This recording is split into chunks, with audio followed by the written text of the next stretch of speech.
तो दोस्तों अभी आपके सामने जेएमए 2024 का ये क्वेश्चन जिसमें दोस्तों आपसे कहा गया है a bullet is fired into a fixed target and loses 1/3 of its velocity after traveling 4 centimeter.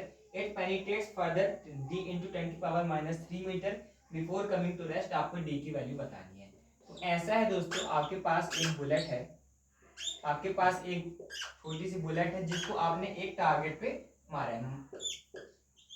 मान लीजिए ये आपका एक टारगेट है, तो इसको आपने मान लीजिए v वेलोसिटी से मारा है। तो जब इसकी वेलोसिटी दोस्तों आपकी 1/3 गिर गई, यानी कि उसने अपनी लूज कर दी 1/3, तो कितनी बची 2v/3 बची, क्योंकि 1/3 उसने लूज कर दी तो वो कितनी बची, सिर्फ 2/3 उसकी बची, तो 2v/3 बची। जब उसकी वेलोसिटी आपकी 2v/3 आपकी हो गई, 2v/3 जब आप उसकी वेलोसिटी हो गई, तो हमसे कहा गया है उसने 4 सेंटीमीटर और चला, और फिर उसके बाद उसकी वेलोसिटी और घटेगी।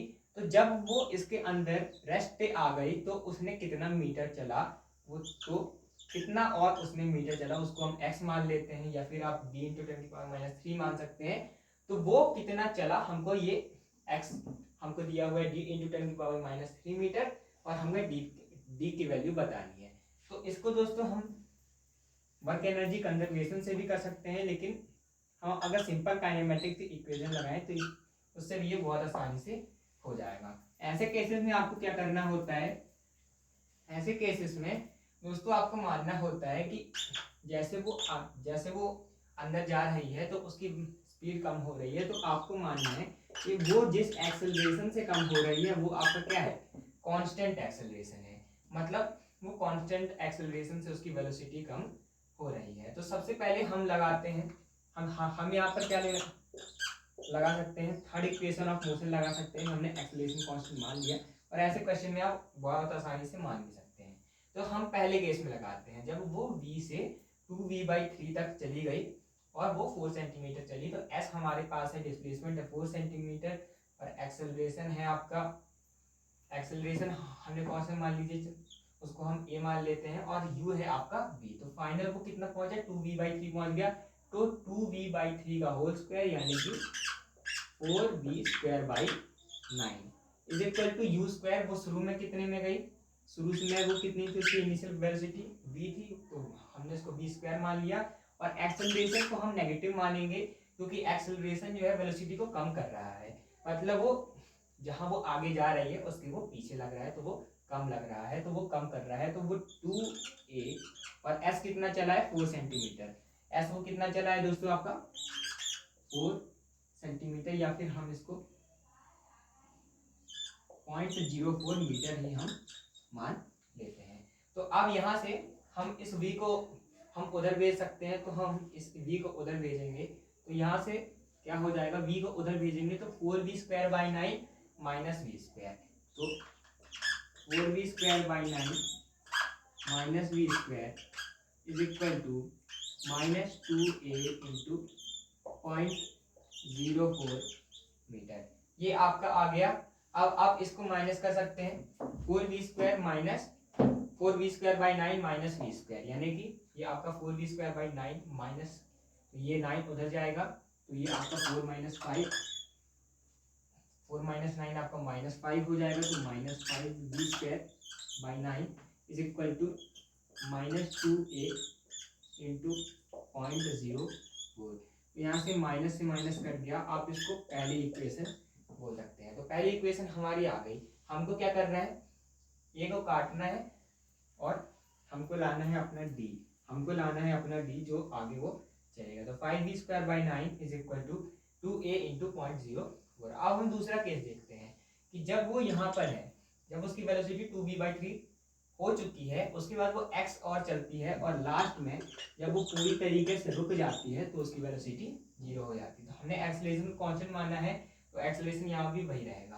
तो इसमें हम क्या लिखेंगे, v², तो बाहर क्या होगा, सबसे लास्ट में क्या है 0, तो 0 का square is equal to u²। तो u² इनिशियली इस केस में, हम इस केस की अगर बात करें तो इस केस में इनिशियल वेलोसिटी कितनी है, 2v/3 है, तो 2v/3 का होल स्क्वायर 4v²/9। एक्सेलरेशन को हम मान लेते हैं माइनस है, क्योंकि वो आगे जाने के अपोजिट डायरेक्शन में लग रहा है, और हमने माना है x चली है, तो तो यहाँ से आ जाएगा आपका 4b² / 9 इस -2a को हम उधर भेजेंगे तो ये आपका हो जाएगा 2ax। तो ये आपका आ गया, इसको आप दूसरी इक्वेशन बोल सकते हैं। अब आपको क्या करना है, आपको x निकालना है, तो आप दोनों इक्वेशन 1 से हम 2 को डिवाइड कर सकते हैं, तो इक्वेशन 1 से 2 को डिवाइड करेंगे, इससे इसको डिवाइड करेंगे तो अपॉन में क्या आएगा, ये वाली इक्वेशन आएगी,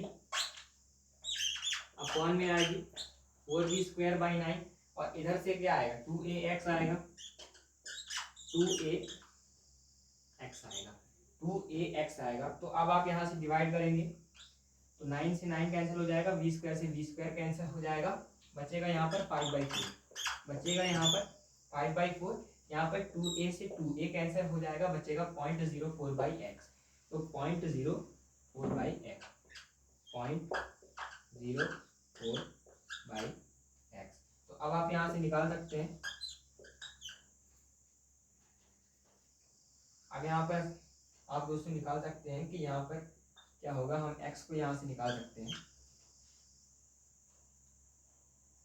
तो यहाँ पर हम इसको इधर भेज सकते हैं, तो 500 = 16x, तो x = 500/16, ये आपका हो जाएगा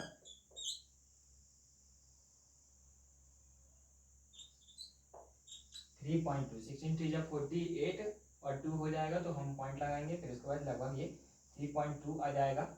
और हम ये हमारे मीटर में आया है और हम इसको 32 to 10⁻³ भी हम ऐसे लिख सकते हैं, तो इसमें d की वैल्यू जो है आपकी 32 आपकी आ जाएगी। तो ऐसा दोस्तों आपका हो जाएगा। तो ये जो d की वैल्यू है आपकी दोस्तों 32 आ जाएगी। तो अगर आपको वीडियो अच्छा लगा तो चैनल को जरूर सब्सक्राइब कीजिएगा और डेली एमसीक्यूज के लिए आप कम्युनिटी पोस्ट को विजिट कर सकते हैं और ऐसे जीएस पीवाईक्यूज और कम्युनिटी और आप डिस्क्रिप्शन पे भी देख सकते हैं। Thanks for watching.